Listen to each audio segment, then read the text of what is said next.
నేటి కవిత సాహితీ మిత్రులందరికీ నా నమస్కారం. నేను మీ విజయలక్ష్మి నాగరాజ్. ఈ వారం దృశ్య రూప స్వీయ పరిచయ వేదికకి స్వాగతం. పండిత కుటుంబంలో పుట్టిన పద్య శిరోమణి.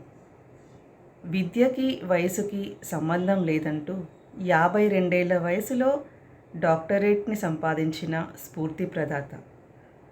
వారి ప్రతి వాక్యం ఒక స్ఫూర్తిదాయకమైన వెలుగును పంచుతుంది. కవిత్వం తమదైన శైలిలో చక్కగా అలరిస్తుంది. పాటలు పద్యాలు ఏవైనా వారికి వారే సాటి. వారే మన డాక్టర్ బల్లూరి ఉమాదేవి గారు. వారి స్వీయ పరిచయం ఈరోజు మీకోసం. నేటి కవిత సమూహ సభ్యులందరికీ నమస్కారం. ముఖ్యంగా కవులకు కవయిత్రులకు చక్కని వేదికను కల్పించి వారి కవితా తృష్ణను తీరుస్తూ ప్రతిరోజు అంశాలను ఇస్తూ వారి చేత రాయిస్తున్నటువంటి సమూహ నేతలు శ్రీ దాస్యం లక్ష్మయ్య గారికి, శ్రీ దాస్యం సేనాధిపతి గారికి ముందుగా హృదయపూర్వక ధన్యవాదాలు, కృతజ్ఞతలు అర్పిస్తూ ఉన్నాను. అదేవిధంగా ఈ స్వీయ రూప వేదికను కూడా చక్కగా పరిచయం చేస్తున్నటువంటి విజయలక్ష్మి నాగరాజ్ గారిని కూడా అభినందిస్తూ ఉన్నాను. ఇక నా గురించి వస్తే, నా పేరు డాక్టర్ బల్లూరి ఉమాదేవి. నేను 1954లో పుట్టాను. మా తల్లిదండ్రులు శ్రీమతి బల్లూరి రాధమ్మ, బల్లూరు గోపాలరావు గారు. మా శ్రీవారు కీర్తిశేషులు కామవరం భీమసేనరావు గారు. మా సంతానం నాకు 2 కుమారులు. పెద్దబాబు కె నందకిషోర్, చిన్నబాబు సుధీర్. మరి నా గురించి వివరానికి వస్తే, నాకు 19వ ఏటనే వివాహమైంది. నా విద్యాభ్యాసం అంతా కూడా వివాహానంతరమే జరిగింది. మా శ్రీవారి ప్రోత్సాహం వల్ల డిగ్రీ పూర్తి చేసుకున్నాను. ఆ తర్వాత కళాశాలలో చేర్పించి నన్ను ఎంఏ చదివించారు. ఆ తర్వాత నా 52వ ఏట నేను పరిశోధన చేసి పిహెచ్డి పట్టా పొందాను. అది కూడా మా శ్రీవారి మరణానంతరం. ఎన్నో ఆటుపోట్లను దాటుకుంటూ విద్యాభ్యాసం ముందుగా 12 సంవత్సరాలు ఆదోని ఆర్ట్స్ అండ్ సైన్స్ కళాశాలలో పార్ట్ టైం లెక్చరర్గా పనిచేశాను. 1987 నుండి 98 వరకు పార్ట్ టైంగా పనిచేసి 700 రూపాయల జీతానికి ఆ తర్వాత నా సర్వీస్ క్రమబద్ధీకరించబడింది. 2012లో పదవీ విరమణ చేశాను. చిన్నప్పటి నుంచి రచనా వ్యాసంగం పట్ల ఆసక్తి ఉండి రచనలు చేసేదాన్ని. కాకపోతే అవి వ్యాప్తిలో వచ్చింది మాత్రం ఈ మనకు ఫోన్లు, అంతర్జాలాల్లో పరిచయం వచ్చాకనే చెప్పుకోవచ్చు. కళాశాలలో చదివే రోజుల్లోనే మ్యాగజైన్లకు రాసేదాన్ని. కవితలు, మిత్రుల పుట్టినరోజులు వస్తే వాళ్ళని అభినందిస్తూ కవితలు రాసేదాన్ని. మాది పండిత కుటుంబం కావడం వల్ల నాకు చిన్నప్పటి నుంచి పద్యాల పట్ల ఆసక్తి ఎక్కువ.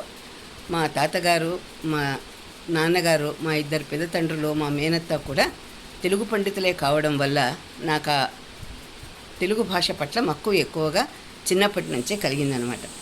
దీంతో నేను పదవీ విరమణ చేశాక తీరిక దొరకడంతో తెలుగు సాహిత్యం వైపే నా దృష్టి మళ్ళింది.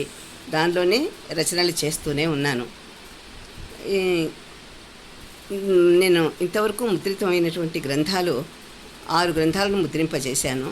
రామదూత శతకం, అక్షరవనం, మనోగీతికలు, శ్రీనివాస శతకం, తెలుగు బిడ్డ శతకం, దేవీ శతకం అనేవి ముద్రితమయ్యాయి. ఇక అముద్రితాలు చాలా ఉన్నాయి. వాటిలో ముఖ్యంగా ఒక పద్య కావ్యం రాశాను. 245 పద్యాలతో ఆసరా అనేటువంటి ప్రబంధాన్ని రాశాను, 5 ఆశ్వాసాల ప్రబంధాన్ని. అదేవిధంగా ఒక నాటకాన్ని కూడా రచించాను, సామాజిక నాటకం. దాని పేరు జీవన స్రవంతి. 3 తరాల కథను ఇతివృత్తంగా తీసుకుని 5 అంకాలతో ఒక నాటకాన్ని రచించాను. ఇవి కాకుండా ఖండకావ్య సమాహారం, హిమపవనాలు, సూక్తి సుధలు అనేటువంటి గ్రంథాలు ముద్రణలో ఉన్నాయి. ఇతర రచనల్లో చూసుకుంటే వాల్మీకి రామాయణంలో అన్ని కాండలలోనూ కొన్ని సర్గలకు తేట గీతుల్లోనే 500 వరకు పద్యాలు రచించాను. సూక్తులకు 8000 పద్యాలు రచించాను. దాదాపు 30,000కు పైగా పద్యాలు రచించాను.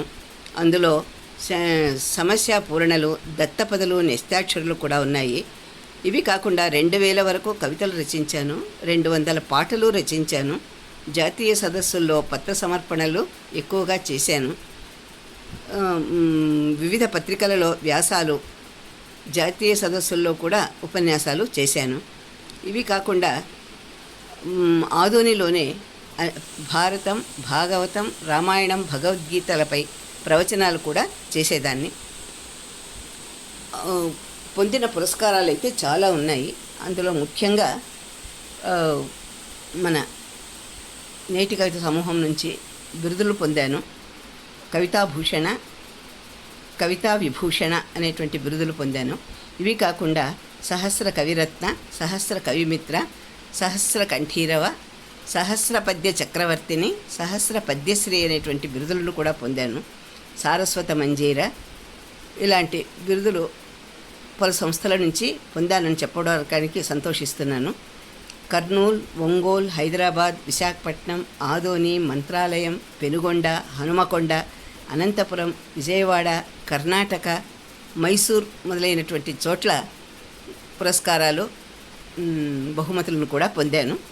ఇవే కాకుండా అమెరికాలో కూడా నేను మా చిన్నబ్బాయి ఉండడం వల్ల అక్కడికి వెళ్ళినప్పుడంతా నెల నెల తెలుగు వెన్నెల అనేటువంటి కార్యక్రమంలో పాల్గొని, ముఖ్య అతిథిగా కూడా పాల్గొని నా కవితలను, నా పద్యాలను ఉపన్యాసంలో మహిళల పట్ల వేమన అనే అంశంపై ప్రసంగించాను.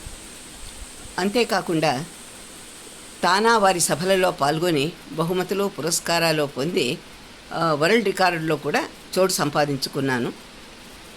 మరి ఇంకా ఎన్నో రాయాలని, చేయాలని ఉంది. భగవంతుడు ఏం చేస్తాడో తెలియదు. ఇక పద్య రచనల్లో అనేక సమూహాల్లో కూడా పాల్గొని నేను పోటీల్లోనూ బహుమతులు పొందుకున్నాను. ఇక అవధానాల్లో కూడా దాదాపు 10-15 సార్లు అవధానాల్లో పృచ్ఛకురాలిగా పాల్గొన్నాను. ఇద్దరు పిల్లలను, ముఖ్యంగా నా గురించి చెప్పుకోవాల్సి వస్తే వివాహానంతరం విద్యాభ్యాసం కొనసాగింది. పిహెచ్డి చేసిన తర్వాత అందరూ తమ పిల్లల కాన్వొకేషన్లకు తల్లిదండ్రులు వెళ్ళడం లోక సహజం. కానీ నా విషయంలో నా కాన్వొకేషన్ తీసుకునే సమయానికి నా పిల్లలు, కోడళ్ళు, మనవరాలు కూడా రావడం నాకు నిజంగా ఆనందదాయకం. ఇవన్నీ కూడా మీతో పంచుకోవడం చాలా సంతోషంగా ఉంది. నేటి కవితా సమూహానికి వస్తే 2019లో నాకు ఈ సమూహంతో పరిచయం కలిగింది. అది కూడా హనుమకొండలో ప్రత్యక్షంగా దాస్యం లక్ష్మయ్య గారిని కలిశాను. ఆనాటి నుంచి ఈనాటి వరకు సమూహంలో పాల్గొంటూనే ఉన్నాను. కవితలు, పాటలు రాస్తూ ఉన్నాను. సేనాధిపతి గారితో అయితే అంతకు ముందు నుంచి కూడా, మేక రవీంద్ర గారి సమూహాల్లో ఉండడం వల్ల వారితో పరిచయం అంతకు ముందు నుంచి కూడా ఉంది. ఏదైనా సరే చక్కని సమూహంలో ఉండి నా రచనలు చేస్తున్నందుకు కవిత సమూహం కవులను, కవయిత్రులను ప్రోత్సహిస్తూ వారి నుంచి ఎన్నో రచనలు రాబట్టాలని మనసారా కోరుకుంటూ, ముఖ్యంగా అందరికీ ఉపయోగకరమైనటువంటి మనలో మనం కార్యక్రమం శీర్షికను చక్కగా నిర్వహించి తెలియనటువంటి విషయాలను అందరికీ తెలియచేసినటువంటి విషయం మరొక్కసారి అందరికీ గుర్తు చేస్తూ, ఈ చక్కని అవకాశాన్ని నాకు ఇచ్చినటువంటి సమూహ నేతలు శ్రీ దాస్యం లక్ష్మయ్య గారికి, శ్రీ దాస్యం సేనాధిపతి గారికి హృదయపూర్వక ధన్యవాదాలు, కృతజ్ఞతలు సమర్పిస్తున్నాను. అదేవిధంగా చక్కని కార్యక్రమాలను ప్రతివారం నిర్వహిస్తూ ఉన్నటువంటి శ్రీమతి విజయలక్ష్మి నాగరాజ్ గారికి కూడా శుభాభివందనలు, అభినందనలతో పాటు ధన్యవాదాలు అర్పిస్తున్నాను. నమస్సుమాంజలి. ఈ చక్కని అవకాశం ఇచ్చినందుకు మరొక్కసారి అందరికీ హృదయపూర్వక ధన్యవాదాలు. మన ఈ కవితా సమూహం 3 పువ్వులు 6 కాయలుగా కలకాలం విలసిల్లాలని ఆకాంక్షిస్తూ మీ డాక్టర్ బల్లూరి ఉమాదేవి.